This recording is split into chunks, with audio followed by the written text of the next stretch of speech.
Hello, good day to all. Welcome to my lecture. Actually, this would be almost the last ng mga lectures na bibigay ko sa inyo. And this pertains to nursery management. As of the moment, kaya ko ito na i-record ng recorded lecture because right now I'm at Benguet State University. No? May 23. I believe now is May 23.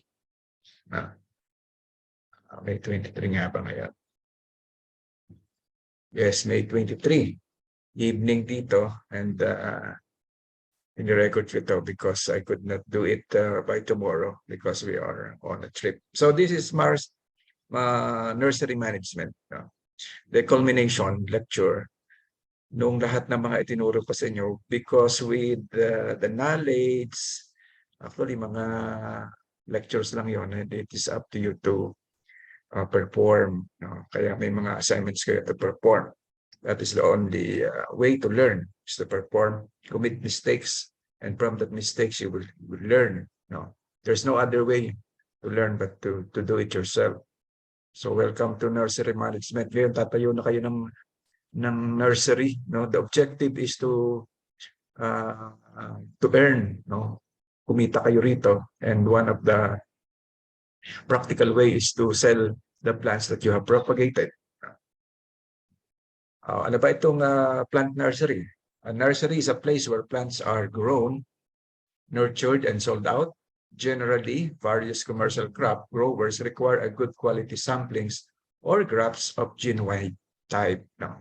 Itong picture na ito ay isa sa mga best collection ng mga cactus sourced around the world. This is located in Puting Kahoy, Silang, Cavite. I visited the farm so many times and purchased some of their cactus that talagang very pricey. In fact, the owner of this nursery owns the most expensive Sansevieria.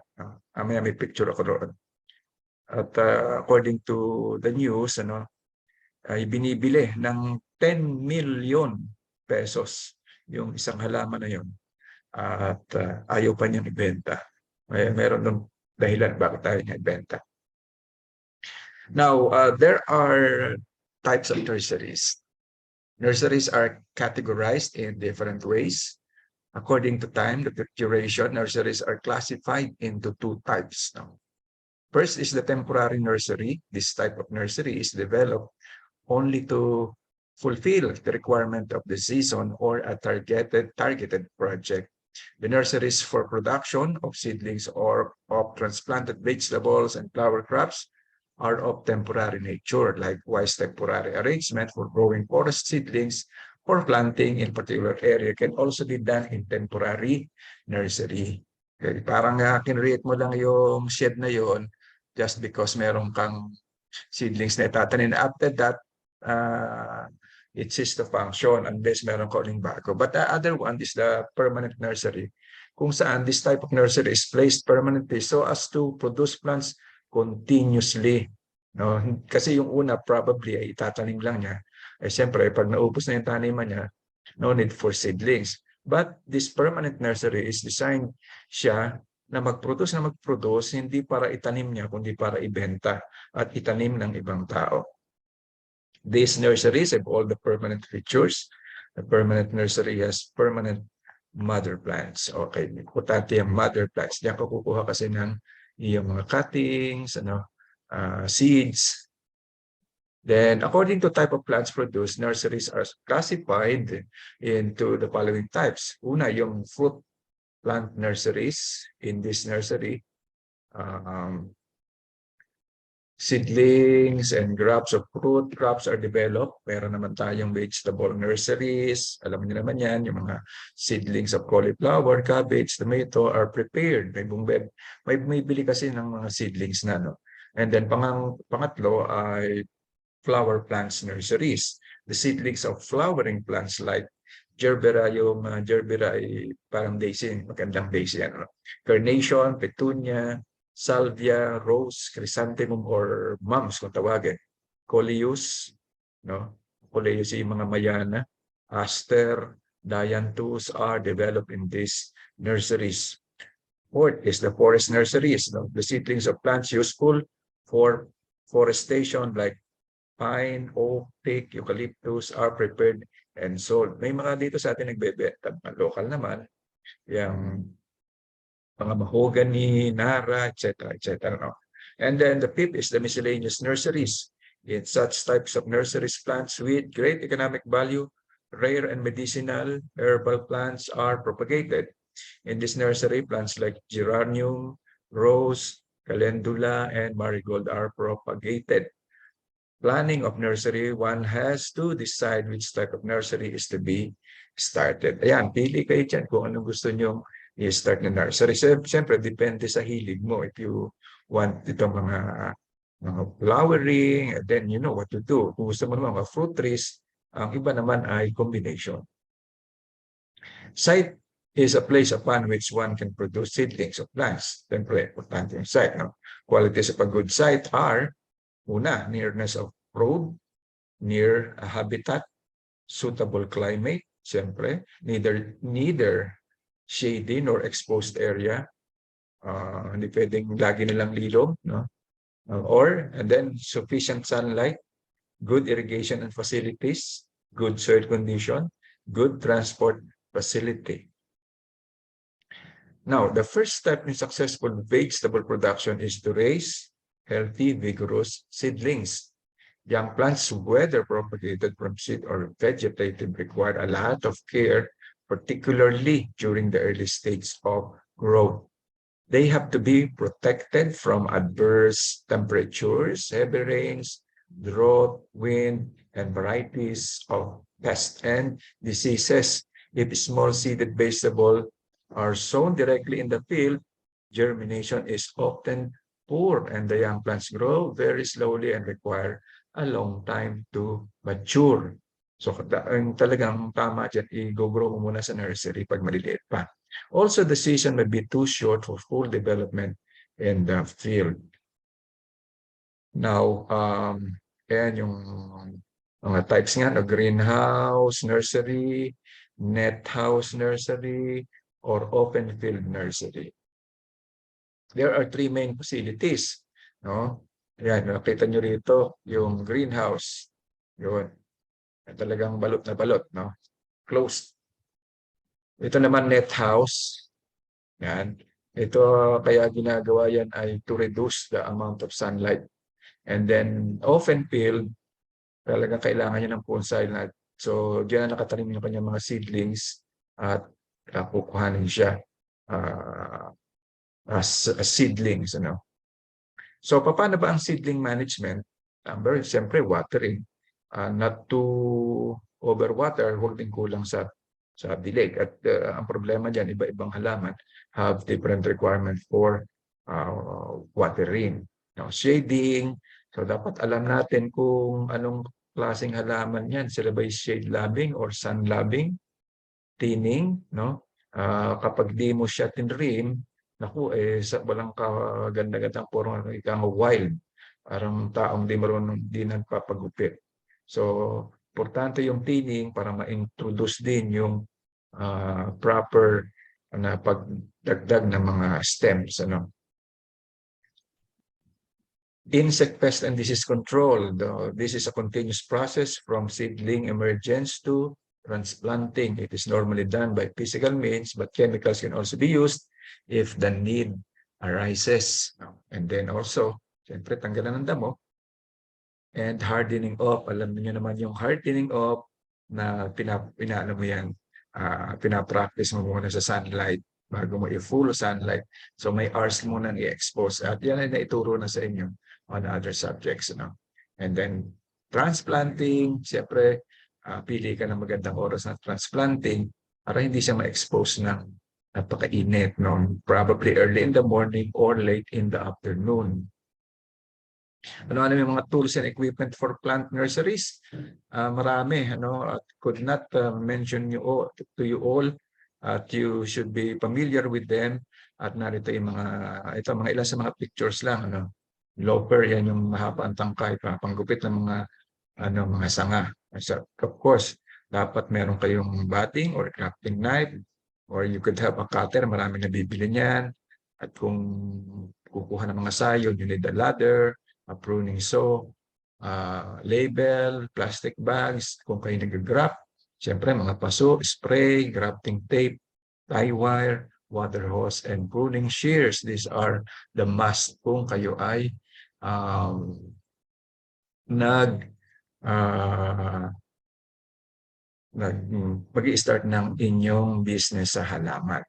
Of course, dapat meron ka rin itong rooting hormone, and lalo na ngayon, panay-panay ang ulan, importanteng makapag-spray din sa tamang timing ng fungicide.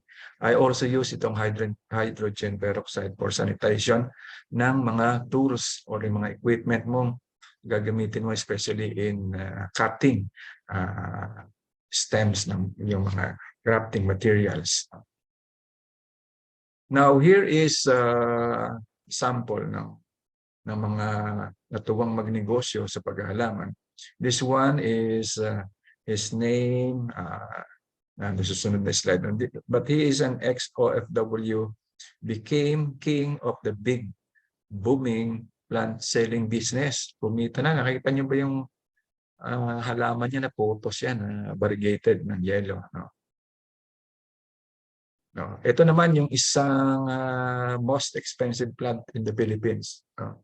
For the record. No? Sino ba ito? Ang owner, ito si Boyet Ganigan. Actually, si Boyet Ganigan, na-meet ko na ito. Kausap ko na when I visited yung arid and aroids. No, wait yan. Meron na silang mga laboratories sa paggagawa ng mga pag-breed ng mga halaman, and incidentally, nakapag-breed siya nitong isang halaman na si PG Regal Sansevieria. Yan, ito nasa ibabaw na to. No? Di naman siya talagang super ganda, pero look at the cost, it's 10 million peso. No? At ayaw pa niyang ibenta. No? Bakit daw ayaw niya ibenta? Why this plantito refuses to sell his plant even when offered 10 million pesos? Wow, ako benta ko na yan. Nag-iisa raw. No? Ito si Sir Boyet Ganigan is well known in the plant community for propagating hybrid plants. No? He is also the man behind the Facebook page, Arid and Aroids. No? Sa silang yan, Arid and Aroids. The plant made its debut last year at numerous plant festivals, was priced at 1 million. No? But offers for this one-of-a-kind plant have reached up to 10 million. No? It took Ganigan 10 years to produce the hybrid via mutation breeding. Yung mutation, nag-iiba ang offspring kaysa sa parent. No? The stem was originally taken from Africa and was exposed to chemicals and radiation. Although the offers for this plant have reached exorbitant amounts, Ganigan didn't sell his precious hybrid and was quoted in several interviews saying, the plant deserves to stay in the Philippines. So yung offer ay probably coming from abroad. Now, it says here, itong kanina, pinakita ko na ako ng picture, ay si Braceros naman ang pangalan niya. No? Ito yung kanyang farm, no? Padre Garcia, Batangas. Meron siyang nursery dyan. The plant growth or the growth of the plant industry in the Philippines has been unbelievably fast, and the rates of the plants are shooting up in much the same speed. Okay, one potted plant these days could sell for as high as 80,000 pesos. No? Yung mga alaga ko roon kalachuchi, no? Tinitingnan ko sa Facebook ang presyohan pagka bonsai type na nasa mga 20, 25, 30,000, no? Pag maliliit, mga 2,000, 3,000. Braceros thinks the main contributing factor for the huge demand is social media. The plantitos and plantitas are posting their plants on social media and how it had helped them. O nga naman, marami na ako nabili sa katitingin sa Facebook, especially yung bonggambilya. before I go here sa Benguet, no, may na-order na ako worth 3,000 pesos to be delivered siguro pagdating ko. But prior to that, marami na rin kami nabili. So may mga collection ako siguro na nasa more than 60 to 70 or probably 80 na pagdating ng mga bago pang dadating. Different varieties ng bougainvillea. Napakalaki ng epekto talaga ng social media, no? Especially sa mga collectors at sa mga hobbyists at saka doon sa mga nag-iisip na mag-propagate and sell. I was tempted to buy. Pinigilan lang ako ng aking asawa. Bougainvillea, brown ang bulaklak. Talagang gusto kong bilhin. Kaya lang the cost is 1,500 for a very small plant. But one day I will buy that. Some have also started the 10-day post your plant challenge, wherein one nominates another hobbyist to post a plant for their collection. And when the celebrities and popular personalities join the bandwagon, posting their photographs with their own plant collection, the industry boomed even more. Sumikat, lalo na yung si asawa ni Manny Pacquiao, no? Mamahal ng halaman niya sa kanyang bahay. So paano ba mag-start ng plant nursery and earn from it? No? Here are some of the tips. No? In establishing a plant nursery, particularly for business purposes, having knowledge in growing plants is not enough. No?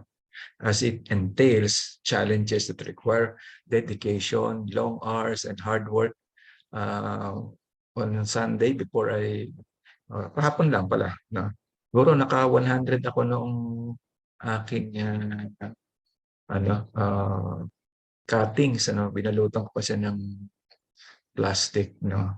Some of it hindi ko pa na-try kasi meron ako roong full variegation, bougainvillea ang kanyang dahon dilaw lahat.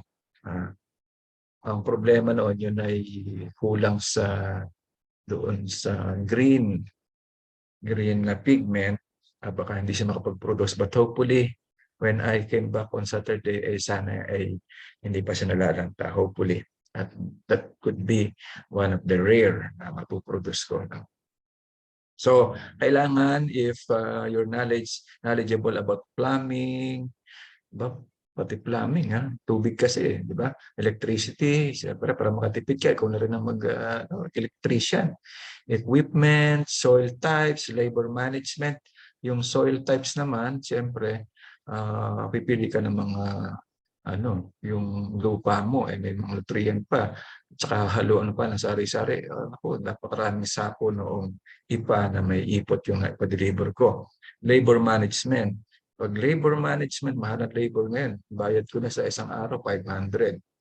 Packing and shipping products, kung magpapadala ka, minsan delikado napuputol sa travel, no. Nakabili kami ng mga 1,000 pagdating sa bahay, putol yung graft niya, matay na. Use these skills to your advantage to improve your nursery even more. If not, take time to learn these aspects for you and your nursery's growth. So before starting your business, anticipate threats and problems that you'll face before or once you begin your operations, like natural disasters, bagyo. No? Itong huling drop ko, hindi ko naman na-expect na papatak na palang ulan, hindi ko siya na-cover ng plastic. So maraming yung mga grab ko nabasa dahil siya mga kalachuchi, nabasa yung pinakasugat niya, and nakita ko marami ng nabulok, no? Plant diseases, may mga insektong very hardy pag mga palinopsis ang alaga mo, yung scale insects, merong sa gabi mga ngain, pag tulog ka, no? Tapos low sales, dami mga laman, walang nagbibili, and an unpredictable economy. O hotel, magkakaroon ng COVID, pero contrary, diyan maraming na-develop at maraming nakapagbenta because nga wala nang magawa kundi manood sa Facebook, at nauso rin yung mga pa-deliver. So marami rin na-create na mga business kahit na marami na wala ng trabaho. At a good thing nag-survive itong mga plant business na ito. So prevent and adapt to these circumstances by preparing these things. Ito mga paghahandaan mo. Una, i-research about the business. Before spending your money on nursery items, study the business by investing in books, magazines, and other useful materials for your learning. Or better yet, visit, pinakamaganda, visit plant nurseries so you would get fresh ideas from them. You can join groups, yan, sa Facebook, maraming groups or actual groups na kilala mo and organizations to gain connections and additional knowledge on the sector. Dito sa Cavite, I also join yung Cavite Bonsai. Minsan, pag datayo sa lugar mo, yung lahat ng halaman mo, sila lang magwa-wire. Pamilyendahin mo lang. Otherwise, you can attend workshops and classes about running a business well or on how plant production works. Mamaya may papakita ko sa inyo cost and return. And then you determine the nursery type. Kasi maraming type of nursery. Merong fruit tree nurseries, merong flower nurseries. Dapat ano na yan, ma-determine mo. There are various types of plant nurseries businesses. Retail nurseries are those that mostly sell to small operations like home gardeners, while wholesale nurseries mainly offer products or services to large enterprises like landscape contractors, retail outlets, and distributors. Plant nurseries can also specialize in certain plants such as ornamentals, native plants, or trees. Another tip, one business element that can hugely contribute to your success is location. Nurseries found in accessible areas usually attract more customers because it is convenient and can be easily visited. Siyempre, ganda yung kakarating sa sakyan. Mapapansin nyo rin na ang nursery na nagsusurvive, yung tabi-tabi, yung isang lugar, puro nursery. Look at Silang, dati sa Silang, yan lang sa highway. Ngayon, pumasok ka roon sa iba, talagang mga liblib na lugar, napakarami tabi-tabing mga nurseries. And they survive, With this, setting your nursery on main roads or near the urban area is something that you can consider, if not at home. Check if there's adequate space, a reliable source of water, an available labor source, and access to transportation. Research about your chosen site and consider any competition near you. So, legal business requirements. So, mga permits, yan, dapat kumuha ka kasi expose ka, makikita ka dyan. Pag wala kang permit, siyempre, baka isang araw masarado ka. And also farm cost. Building a nursery business will demand you a capital investment. List down the necessary expenses from constructing the buildings, greenhouses, and irrigation systems, as well as the cash you will need to keep the business running. Starting a nursery doesn't have a standard guideline and can change according to your purpose, needs, and resources. This is a broad outline of what's needed to start, but there are other needs and ideas you can explore and learn about along the way.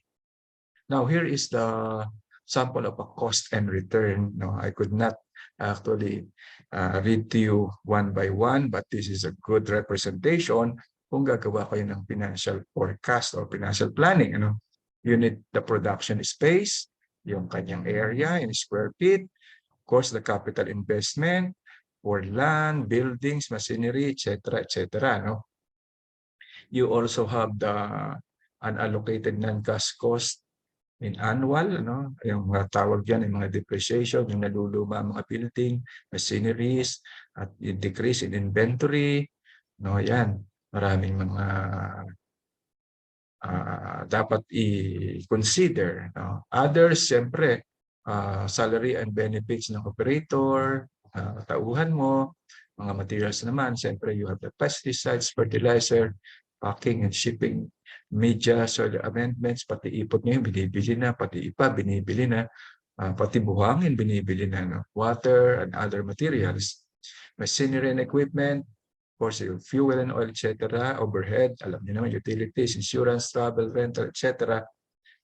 These are the things na kinakailangan ma-consider. Of course, you need the plant name, container size. Dapat alam nyo yung papangalanan nyo yung mga halaman nyo. Mas maganda may name tag, and then you have the container and the container area, production space, etc. Yan, no? Yan ang mga considered. At estimated plant losses, dito nakalagay 5%. You cannot expect lahat mabubuhay yan. So meron kang mortality. And then this is more of the financial matter, no, mga kung ano mga ratio dyan. And then you have to also understand whether you produce or you buy. Pag sinabing you produce, ikaw magtatanim, yun ay ibebenta mo. Yung iba naman ginagawa, bibili noong maraming mga bata pang halaman, palalakihin ng konti and they will sell it at a higher price considering the margin at tubo nila. Now, yan, again, production space is just a matter of plus and minus to estimate yung total cost at saka expected sales, no? The same then yan, just a summary ng mga labor, overhead materials, etc. And then you need to have the plant information, katulad din ng kanina. Ayan, doble lang. Now, this is a very short lecture and thank you. By the way, this is a picture ng isang pinakita ko si Marvin Basero. This is a caramel marble philodendron, 80,000 ang halaga. So, explore your possibilities to be one of the potential na magpupunta sa business. You could be one of the successful. Ngayon, nabigyan na natin kayo ng tips kung paano mag-start dyan. You need to have your interest first, no? And try your hands on that, no?